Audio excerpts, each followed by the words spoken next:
And just again, welcome, and with our bracha, Baruch Atah Adonai Eloheinu Melech HaOlam Asher Kitshanu B'mitzvotav V'tzivanu La'asok B'divrei Torah. And with that, Amen. I will start the screen sharing. Thank you. And this is where we left off. Verse 10. Verse 10. Vahi Ra'av Ba'aretz. There was a famine in the land. Vayerid Avram Mitzrayma, and Abraham went down to Egypt, Lagur Sham, to reside there. Now the word Lagur, as opposed to Lichyot, right? Lagur has a specific and technical meaning in Hebrew, meaning as a temporary resident. In other words, he only went there temporarily. He never wanted to get a green card. So, and let's keep going. Ki chaved hara'av ba'aretz, for the famine was heavy in the land. And this little additional statement here, even without looking at Rashi, I think we can make some inferences. So I'm going to ask you if you have a sense of why would the Torah have given that? Excuse me, I'm having all kinds of interesting issues here. Why would the Torah have added that sentence? In other words, what information is really being added as to Abraham going down to Egypt because the famine was severe? Any ideas? So what I would infer from that is, had the famine not been severe, Abraham would have toughed it out. That staying in the land of Israel was important enough to Abram and his family, unless it got so bad. So in other words, only under extreme circumstances did Abraham leave the land of Israel. That's on a simple shot level, I would infer from that additional sentence. Excuse me. Rabbi, Yes. God wanted Abraham to see all of the land of Canaan for his future descendants. So he traveled all around the land, but then the famine came and he had to go to Egypt for a while. Yes. But he didn't want to stay in Egypt. He wanted to come back to the land and see it again. He moved from one city to the other city. Yeah. You know, and also prayed God. You know, he set up a stone and prayed God for that. Yeah. Yeah, no, he that's right. So, and that's of course the force of this word lagur, right? To be there temporarily, and of course this is also a foreshadowing. That clearly, that even the going down to Egypt is a foreshadowing of what is going to happen later on with Joseph, and of course subsequently the experience of the Jewish people. So the Israelites in the land of Egypt. So let's take a look at Rashi on this. Ra'av ba'aretz. Let's see what he says. But wata ha'aretz levada. So he says, because it says ba'aretz, in the land, Rashi makes a diuk on this. He says specifically, right? That he says specifically the land of Israel, the land that he was in. Of course, it wasn't the land of Israel at the time. It was the land of Canaan. But regardless, specifically in that land, alone, levadaba, lin soto, here we go, to test him. So we have, as we're aware, that because of the last test of where Isaac, the binding of Isaac, that essentially our rabbis derive that there are 10 tests with which Abraham is going to be tested. And of course, he succeeds in all those tests. We can extrapolate beyond that to say that we can look at our own lives as a test, that there are ways in which we are tested in the course of our life. And this would also add meaning and a purpose to our existence, because that is the essential question, is what purpose, what meaning does our existence have? Why are we in this world? So one reason is to be tested. Excuse me. So to test him how? Im yaharher achar devarav. Now this is a beautiful additional implication of what's going on here. And the question was that See, Abraham had been told by God to go to this land. He'd picked up all his things. He had gone down to the land of Canaan, and boom, there's a famine there. A famine to the point of where he has to leave. He can't even stay there anymore. So, and he's just been told by God to go there. So the question is, would he question God's words? Dvarav shel HaKadosh Baruch Hu. And question in what sense? Well, continuing, She'amar lo lalechet el Eretz Canaan, because God told him to go to the land of Canaan. Va'achshav, and now masi'o latzeit mimenu. He's testing him, or he's forcing him to leave it. In other words, he could have said, God, what are you trying to do to me? So I think just sort of the whole idea of Abraham questioning God's motives, questioning God in a very deep kind of sense, and saying, here I trusted you, I did what you told me to do, and this is how you reward me, by having me to leave, having me to go out. So that is the understanding of the test. In other words, when we face these disadvantages, right, adversity, what do? Do we question God? Why are you doing this? And the point here is that Abraham doesn't. And the idea for us to deal with this. So yesterday, when I went to Kolamet, Rabbi Sarah Groff introduced the Torah portion by saying, and that was Noah, of course, by saying, who is the main character of the story?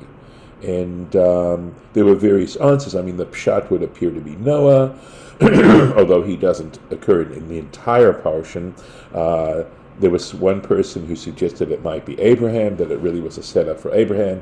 And then, of course, many people felt the real main character is God. And after that, I thought a little bit further, and I thought to myself, no, actually, if I were to suggest who the main character is, I would say it's us. That the Torah wants us to see ourselves as the main characters in these stories. So that here's another example. In other words, yes, we're reading about Abraham, and our sages are pulling out all this, extrapolating all these implications. But of course, who is this being addressed to? It's really being addressed to us. And in that sense, the Torah now becomes a way in which we can change, that we can transform ourselves. So I think God was testing Abraham when he went to because God could have made rain. He didn't have to have he could have had rain, and he wouldn't have to go to Egypt. But God was testing him because he said, if Abraham goes to Egypt, will he start assimilating with the Egyptians and start praying to other gods? I think that's what he was doing. So, okay, so you're suggesting an additional test by which God was testing Abraham, and that's very cool, Harlan. Thank you. Okay, that's what we've got to do, is sort of think about these things, and I'm glad your creative juices are flowing. All right. Okay, so let's go on with the next sentence here. Vayhi, and it was so, ka'asher hikriv lavo Mitzrayim, that when he drew near to enter Egypt, to come into Egypt, Vayomer el Sarai ishto, he said to Sarai, at this point, of course, he's Abram, not Abraham. That only happens at the end of this particular parsha. And his wife is not Sarah, it's Sarai, right? Means my princess, right? Avram would probably mean, I would translate it probably as mighty father, something like that, exalted father. So he says to Sarai, his wife, Hine na yadati, indeed, or behold, I understand, I know, ki isha yefat mar'eat, that in fact you are beautiful. You are of beautiful to behold. And this hine is sort of an hine. Harlan, please let me finish. Thank you. He says, the hine, he says now, is like, now I know. Behold. So it's as if he just discovered this. So there's some rabbinic interpretations of the force. In other words, they're trying to examine what is, that every single word has some meaning attached to it. So it's as if he now he realizes that she's so beautiful. Okay, Harlan, what would you like to say? She was 65 years old then, and he was 75. Yep. He was 10 years older. Yep. She must have been beautiful all her life. I don't know. That must be the case. So Yep. I don't know. All right. So it's a story, and we have to take it at what it's trying to tell us. But she's very, very attractive. She's a very attractive woman. So here we go. And Rashi's going to tell us. He's going to pull in on this. Hine na yadati, right? Behold, indeed, I know, right? Or now I know. Midrash Agadah, that there is a midrash, right? An interpretation. Ad achshav, that up to now, lo hikir ba, he did not recognize this. He did not see this. Why? Mitoch tzniut, because of modesty, she bishnehem, that they observed a level of modesty between the two of them. In other words, he did not look at her in a lustful kind of way, or they did not look at each other in a lustful kind of way. So, we are told in the third paragraph of the Shema, V'lo taturu acharei einechem, you shouldn't go astray after your eyes. And so there's this idea of modesty, of not, peeking and looking and trying to and to sort of gird up our sense of lust. So he never did. But here we go. So what happened here? V'achshav, but now he kirba. Why? He now saw this. He saw her. Al yedei maaseh, through a circumstance. Okay. So the story is that they were going, that I recollect, okay, that they went over a river, right, and somehow he saw, because she had to, part some of her clothing in order to cross the river, he saw her for the first time. That's the occurrence that happened, that they were crossing a river, and so he wound up seeing her. That's the rest of that little part. Okay. Davar acher, Rashi takes us in a different direction. Minhag holam, it is the way of the world. She'al yodeh torach. Oh, well, here we go. Okay, there we go. So forgive me. I thought this was a davar acher, but I really think this is the explanation of the story. Okay, that it is the way of the world. She'al yodeh torach haderech, that through that traveling is a very tiring kind of occupation, right? That through the difficulties of the way, Adam mitbazeh, okay, that, no, he is going in a different direction, forgive me, that a person starts to look a little bit, disheveled, right? A person sort of starts to look disheveled. Vezot amda beyofia. But she, on the other hand, looked as beautifully kempt as ever. Okay, so that's another way of understanding this. That why he understood this now. Because normally everyone was sort of starting to look disheveled, and she didn't. Upshuto shel mikra, but the basic meaning of the verse. Hine na, okay, that this phrase, Hine na, Higia hasha'a, the time has arrived, sheyesh lid'og, where I have to be concerned, al yofiech, okay, regarding your beauty, yadati ze yamim rabim, that in fact I've known this for a long time, ki yifat mar'eat, that you are in fact beautiful to look at. V'achshav, and now, anu ba'im bein anashim, now we are arriving amongst people, shchorim u'mechuarim, who are, well, shchorim means dark, okay, u'mechuarim would be ugly, okay, achihem shel kushim, this is not PC stuff, right? They are brothers, literally it says brothers of Ethiopians.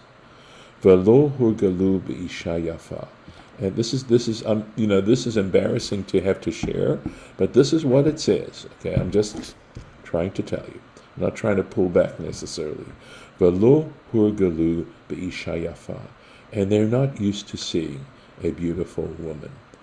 And of course, what we're reading here, sadly, is a cultural kind of thing.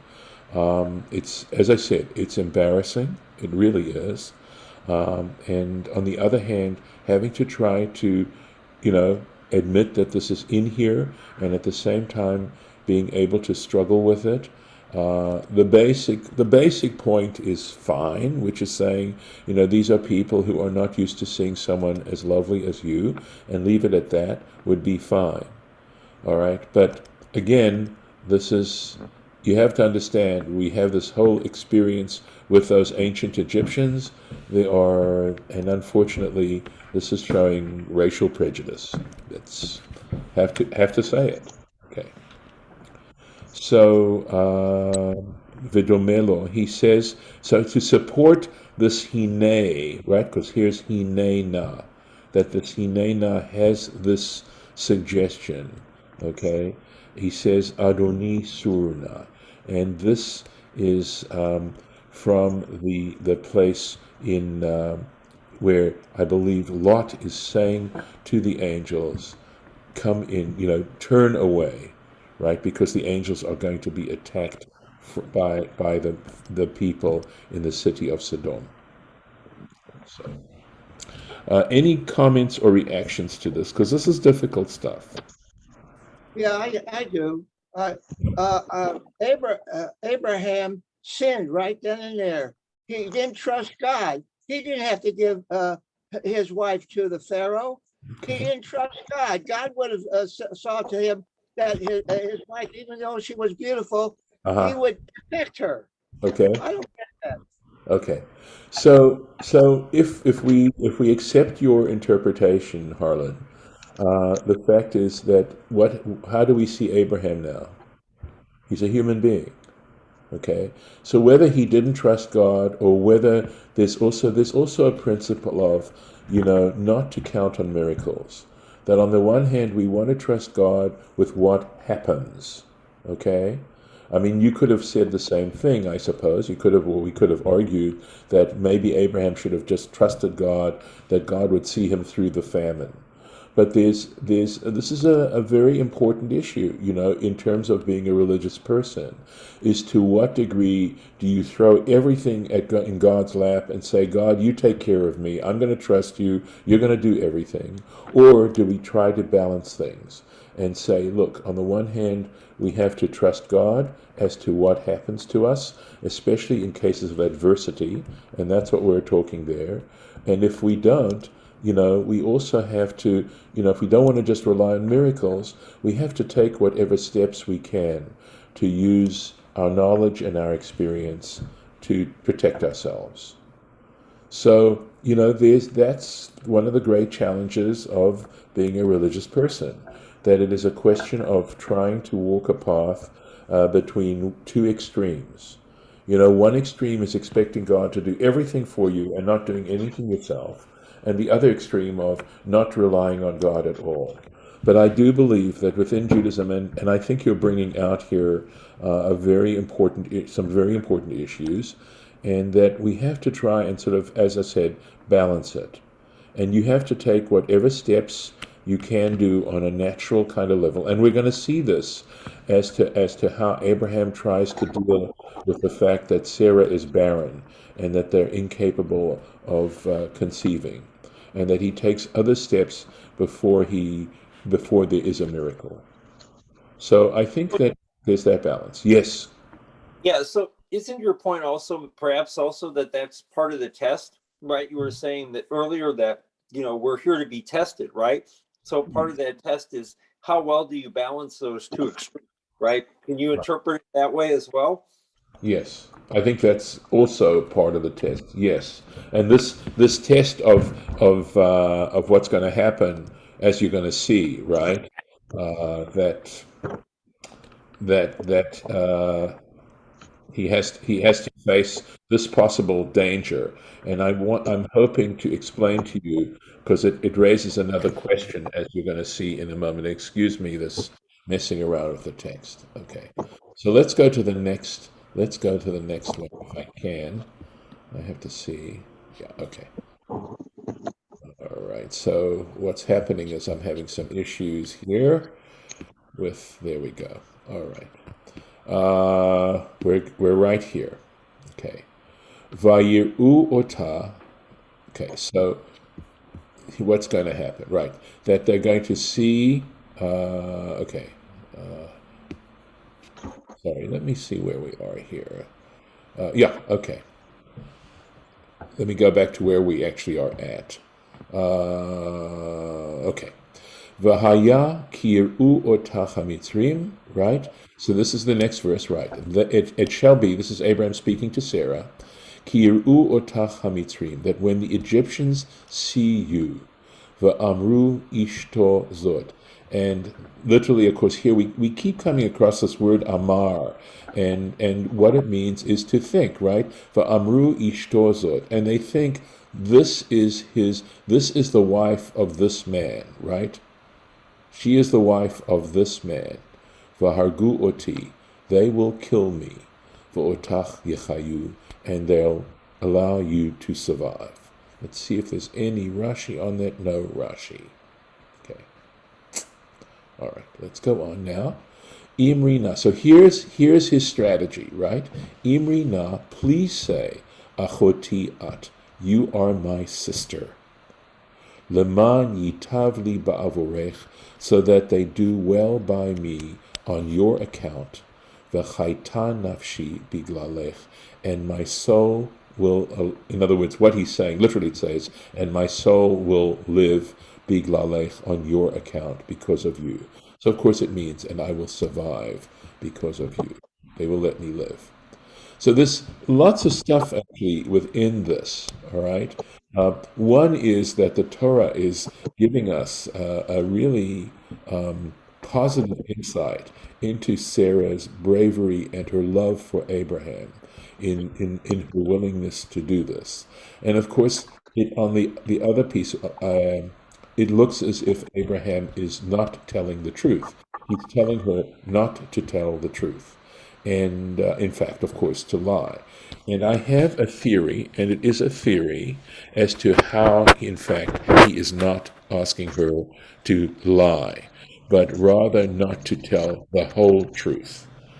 Okay, he's asking her to cover up part of the truth, but nevertheless, she will be telling the truth. And I'll explain that if I can today in a moment. All right. So Rashi simply says, he goes specific on Laman yitavli ba'avurech, so that they do well by me, right? They do well to me on your account. And he says very clearly, Yitnu li matanot, they will give me gifts, right? So it's interesting, sort of what's teasing out in terms of Abraham, and the part that I actually love is that he's not so righteous, not so goody as to saying, well, he's a saint. Not to say that he wasn't a saint, but what's involved in sainthood? Do you have to be absolutely perfect, right? So it's interesting, right? There's a lot of balance. Now, I think that the giving the gifts the idea was that they'll decide that they want to marry you, and so they'll give me gifts because I'm your male relative and I deserve a gift. Right. Is that the idea? Yes, it would be dowry, right? I assume, or of a kind, right?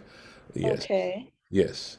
There was a bride price, right? Bride price. Yeah, right. It does. There is that possibility, right? There is that possibility.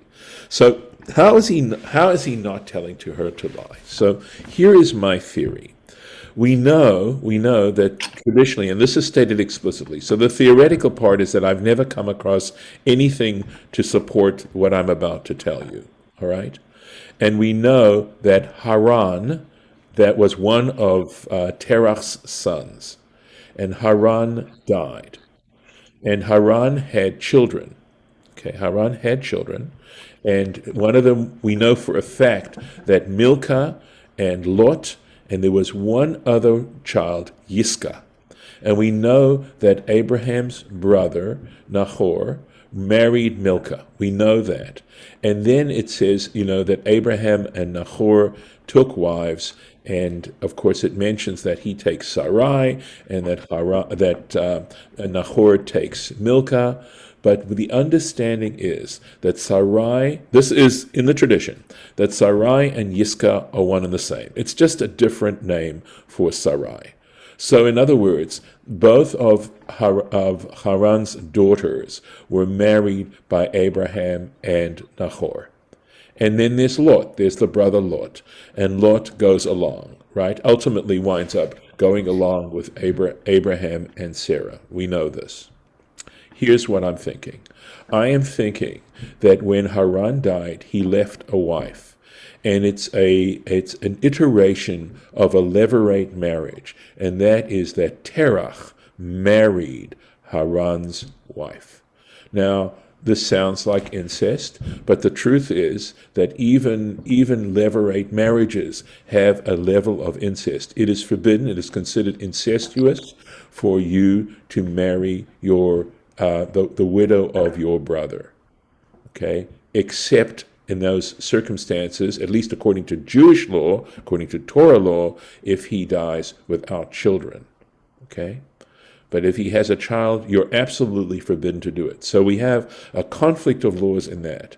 But regardless, I'm thinking, and that's why I'm saying, I've never read anything to support this, but if in fact Terach married Haran's widow, that would make Sarah Abram's half-sister. And in fact, that's what I'm thinking. Now, there may be some support of this later on when Abraham has to do this again, and Abraham explains to Avimelech that he's her sister as well. So they don't have, in other words, they share a common father. Not that Terach was his direct, well, obviously, Terach is both Sarah's grandfather and Abram's father. So they do share a father in a sense, but they don't share a mother. So that's how I've tried to work out and figure out why Abraham is not in fact lying when he asks Sarah to say that she's his sister. In other words, it's a part truth is what it is. And we'll stop here today, and I'll make the marking in the text. I'll see if I can. See if this works. Yep, it did. And here we are. We'll start right there at Shani. And I will stop the share. Sorry. Stop the recording.